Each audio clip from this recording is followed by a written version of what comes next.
좋은 날입니다. 1월 17일 GT 묵상에 함께 하신 여러분 환영하고 축복합니다. 오늘은 로마서 6장 1절에서 7절 말씀으로 구원받은 신자와 죄의 관계라는 제목으로 하나님 말씀 나누겠습니다.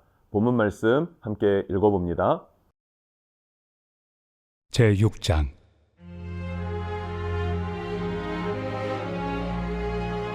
그런즉 우리가 무슨 말을 하리요?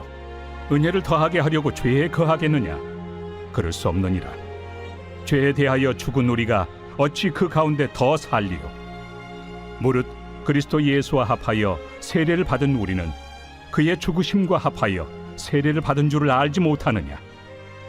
그러므로 우리가 그의 죽으심과 합하여 세례를 받음으로 그와 함께 장사되었나니 이는 아버지의 영광으로 말미암아 그리스도를 죽은 자 가운데서 살리심과 같이 우리로 또한 새 생명 가운데서 행하게 하려 함이라. 만일 우리가 그의 죽으심과 같은 모양으로 연합한 자가 되었으면 또한 그의 부활과 같은 모양으로 연합한 자도 되리라. 우리가 알거니와 우리의 옛사람이 예수와 함께 십자가에 못 박힌 것은 죄의 몸이 죽어 다시는 우리가 죄에게 종노릇하지 아니하려 함이니 이는 죽은 자가 죄에서 벗어나 의롭다 하심을 얻었습니다. 오늘 1절과 2절에서는 은혜에 대한 오해가 있었는데 그 오해를 설명해 주는 바울의 모습을 볼 수 있습니다. 어떤 오해입니까?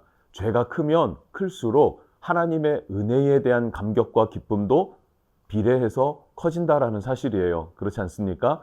그래서 죄가 많은 곳에 은혜도 많다 이렇게 말하기도 하죠. 그렇다고 해서 우리가 죄 짓는 것을 합리화해서는 안 된다는 것입니다. 그래서 사도 바울은 2절부터 우리가 세례 받음을 설명해 주면서 성도가 죄에 대해 죽었기 때문에 죄 짓는 것을 합리화할 수 없다라고 설명하는 것이죠. 이어서 그 내용 3절부터 5절에서는요. 세례에 대해서 설명하고 있습니다. 여러분, 세례가 무엇입니까? 예수님이 나의 죄를 대신해서 짊어지고 죽으셨다는 사실을 믿는 것이죠. 그 예수님만이 내 죄의 문제, 내 사망의 문제, 인생의 고통의 문제를 해결할 수 있는 유일한 열쇠이시다라는 사실을 믿고 받아들이는 거예요. 그것을 인격적으로 믿고 받아들인 자들에게 세례를 베풀죠. 그래서 그 세례는 예수 그리스도와의 연합을 의미한다라는 거예요. 이것이 매우 중요합니다. 세례는 예수님과의 연합이다.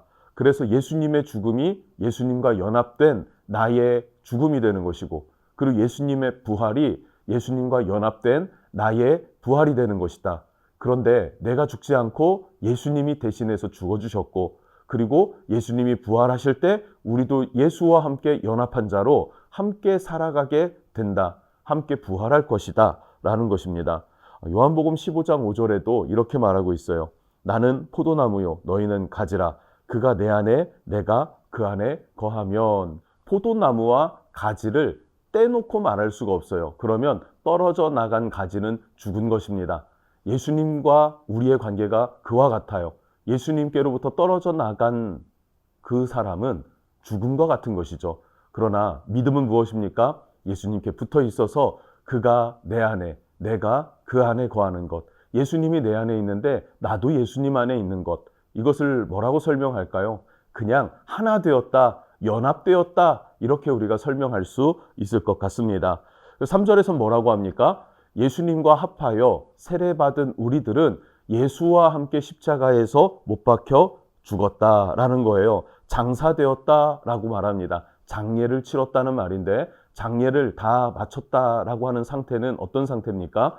우리의 시신이 죽어서 땅에 묻히거나 유골이 되어서 안치된 상태를 말하죠. 그와 같이 나의 죄는 이미 죽어서 묻힌 상태가 된 것입니다. 나의 죄는 이미 죽어서 안치된 상태가 됐다는 거예요. 그래서 죄는 더 이상 나에게 효력을 발휘할 수 없다. 어떤 능력도 발휘할 수 없는 그런 상태가 되었다라는 것을 말하고 있고요. 자, 그래서 4절에 뭐라고 말합니까? 우리가 그의 죽으심과 합하여 세례받음으로 그와 함께 장사되었나니 이는 아버지의 영광으로 말미암아 그리스도를 죽은 자 가운데서 살리심과 같이 우리도 또한 새 생명 가운데서 행하게 하려 함이라. 아멘. 우리가 예수님과 함께 죽음과 같이 예수님의 부활에 우리도 참여하여서 부활하여서 우리도 새 생명을 얻게 되었다. 이 새 생명은 죄에 속하지 않아요. 그렇기 때문에 우리는 예수 만난 이후에 죄를 멀리하고 죄를 기피하고 죄를 짓지 않는 삶으로 나아갑니다. 물론 죄를 지을 때가 있을 수 있어요. 왜냐하면 죄를 짓던 습관이 있기 때문에, 죄성이 남아있기 때문에, 유혹이 있기 때문에 때로는 넘어질 때도 있고 그래서 죄를 지을 때가 있기는 합니다. 그러나 우리의 추구하는 방향은 어디에 있습니까? 예수님을 닮아가는 성품에 있고 예수 안에서 새 생명을 얻은 자답게 그 신분에 합당하게 살아가는 것, 그것이 바로 성도의 위치이다, 성도의 자세이다, 믿는 자이다 라고 사도 바울은 설명하고 있습니다. 세례가 무엇입니까? 어떻게 행해집니까? 세례는 물로 베풀죠. 그러나 본래의 뜻은 침례입니다. 침수되어지는 거예요. 물 안에 우리가 들어가고, 그래서 그리스도와 함께 죽음을 의미합니다. 그리고 물에서 다시 올라오죠. 나와야 되지 않습니까? 그렇게 세례를 베풀 때 물에서 다시 나오는 그 상태를 주와 함께 살아날 것이다 라는 것에 대한 선언이고 믿음의 고백이고, 그것을 오감으로 느낄 수 있게끔 침례를 행하게 되는 것이죠. 그것이 지금 행하는 세례가 되는 것입니다. 자, 그래서 5절은 이렇게 말하는데 오늘 말씀의 핵심이라고도 할 수 있을 것 같습니다. 5절입니다. 만일 우리가 그의 죽으심과 같은 모양으로 연합된 자가 되었으면 또한 그의 부활과 같은 모양으로 연합한 자도 되리라. 아멘. 죽으심에도 연합되었죠. 그러면 부활에도 연합된 자가 되었다라고 성경은 말하고 있습니다. 마지막으로 6절과 7절에서는 죄를 짓는 옛사람은 완전히 죽었다, 이것을 알아야 한다라고 사도 바울은 이야기를 하고 있습니다. 자, 6절에서는 세례를 통해서 우리가 그리스도와 함께 연합되었다라는 것을 이야기를 했죠. 그러면 이 말은 예수님과 함께 십자가에 죽었다라는 사실도 의미하는 것입니다. 즉, 과거 죄인으로 죄를 지며 살았던, 죄의 종으로 살았던 옛사람, 그 옛사람이 완전히 변화되어서 그 근본이 완전히 바뀌어서 이제 십자가에 죽은 존재가 되었고, 그래서 우리가 죄를 짓는 존재가 아니라 새 생명을 얻어 아버지 하나님 앞에 기쁨과 영광으로 살아가는 존재, 하나님의 기쁨이 되고 하나님의 영광을 구하는 존재가 되었다라는 것이죠.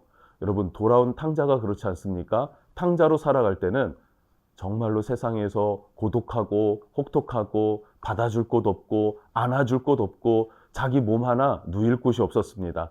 돼지가 먹는 쥐염 열매도 그거조차도 먹을 수 없는 아주 비참한 상태에 이르렀죠. 그랬던 탕자가 어디로 돌아옵니까? 아버지 품으로 돌아왔을 때 그의 신분이 완전히 회복됩니다. 아버지 집에 들어오기 전에는 거렁뱅이였어요.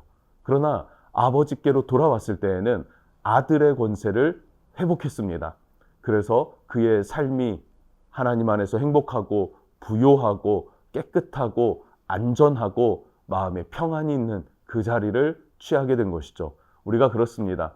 죄에 대하여는 이미 죽었기 때문에 이제는 하나님의 영광 안에서 하나님의 기쁨을 위해서 안정감을 누리면서 살아가는 존재, 평강을 누리면서 살아가는 존재가 되었다라고 성경은 말하고 있습니다. 오늘 이 말씀을 통해서 세례의 의미를 한번 돌아봤으면 좋겠어요. 의식적으로, 형식적으로, 그냥 의례적으로 받는 세례가 아니라 그렇게 받았을지언정 그 세례의 의미는 내가 예수와 함께 십자가에 죽었다.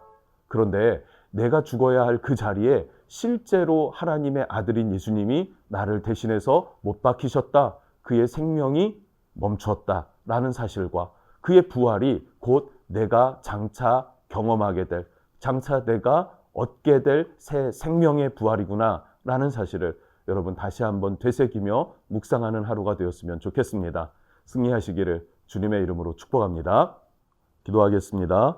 하나님, 오늘 말씀을 통해서 우리가 세례받았다라는 것은 예수님과 연합됐다는 사실이고, 예수님과 연합되었기 때문에 예수님과 함께 십자가에 죽었고, 그러나 그것은 나의 죄에 대한 죽음이었으면서 또 예수님의 부활에도 참여한 자가 되어서 그것이 바로 나의 부활이 되었음을, 그래서 내가 새 생명을 얻는 자 되었음을 선언하고 있습니다.